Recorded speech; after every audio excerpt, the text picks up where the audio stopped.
खबर कटिहार से है। कटिहार के हसनगंज प्रखंड मुख्यालय समीप मंगलवार को आदर्श मध्य विद्यालय में विद्यालय शिक्षा समिति की गठन के लिए आम सभा का आयोजन किया गया। संकुल समन्वयक रानी सिंह की देखरेख में हुआ आयोजित आम सभा में नामांकित बच्चों के अभिभावक का चयन विद्यालय शिक्षा समिति के सदस्य के रूप में किया गया। इस चयनित सदस्यों के सर्वसम्मति से पूनम देवी को विद्यालय शिक्षा समिति के सचिव के रूप में चुना गया। तो वहीं संकुल समन्वयक रानी सिंह ने कहा कि विद्यालय शिक्षा समिति की गठन के लिए संबंधित विद्यालय के पोषक क्षेत्र के लोगों के साथ आम सभा की जाती है, जिसमें पोषक क्षेत्र की महिलाएं उपस्थित है और शिक्षा समिति के सदस्य को चुनाव होना है। उन्होंने कहा कि विद्यालय के सर्वांगीण विकास हो सके, इसलिए इस समिति की गठन किया जाता है। विद्यालय के प्रभारी प्रधानाध्यापक पवन कुमार ने कहा कि विद्यालय में सर्वसम्मति से शांतिपूर्ण माहौल में सचिव व सदस्य पद के लिए चुनाव किया गया। इस मौके पर मुखिया विजय शाह, भाजपा के कला संस्कृति मंच के जिला अध्यक्ष ज्योतिष कांत कुंवर, मनोज सिंह, जयप्रकाश मंडल सहित विद्यालय पोषक क्षेत्र के छात्रों के अभिभावक संयुक्त रूप से शामिल थे। कटिहार से विजय न्यूज के लिए टी आलम की रिपोर्ट।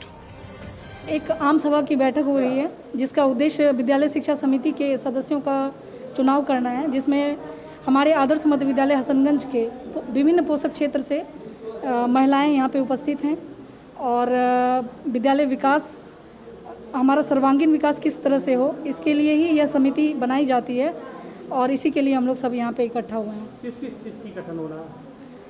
विद्यालय शिक्षा समिति का गठन हो रहा है, जिसमें कि जो वर्गवार जो है महिलाओं का, जो बच्चे यहाँ पे पढ़ते हैं उनकी माताओं का वर्गवार जो है, कोटिवार जो है चयन किया जाना है। जैसे पिछड़ा वर्ग से 2 महिलाओं का चयन होना है जिनके बच्चे इस विद्यालय में पढ़ते हैं। कुल मिला के विद्यालय शिक्षा समिति में 17 सदस्य होते हैं, जिसमें 9 माताएँ जो होती हैं कोटिवार अलग अलग होती हैं। पिछड़ा वर्ग, अति पिछड़ा वर्ग से होती हैं 2 महिलाएँ पिछड़ा वर्ग से, उसके बाद एक अनुसूचित जाति से, एक जनजाति से, अनुसूचित जनजाति से, 2 सामान्य से होती हैं। उसके बाद एक विकलांग बच्चे की माता होती है। ये 9 इधर हो गए हमारे। और पदेन सदस्य के रूप में हमारे वार्ड सदस्य होते हैं, प्रधानाध्यापक होते हैं, वरीय शिक्षक होते हैं और जीविका की प्रधान और अध्यक्षा समाख्या महिला अध्यक्षा होती है।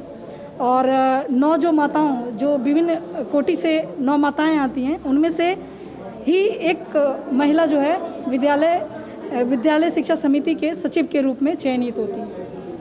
ये अभी तक चयनित हो गई है?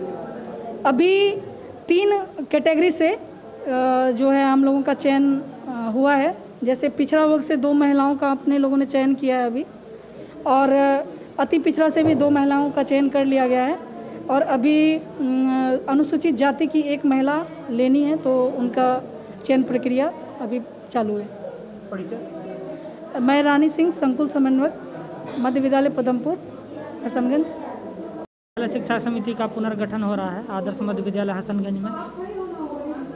कितने लोगों की चयन हुई? इसमें अब तक 4 लोगों का चयन हो चुका है, जिसमें कि अति पिछड़ा वर्ग और पिछड़ा वर्ग से 2 माताएं का चयन हुआ है। कुल अब तक 4 का चयन हो चुका है सदस्य के रूप में। परिचय? प्रभारी प्रधानाध्यापक आदर्श मध्य विद्यालय हसनगंज।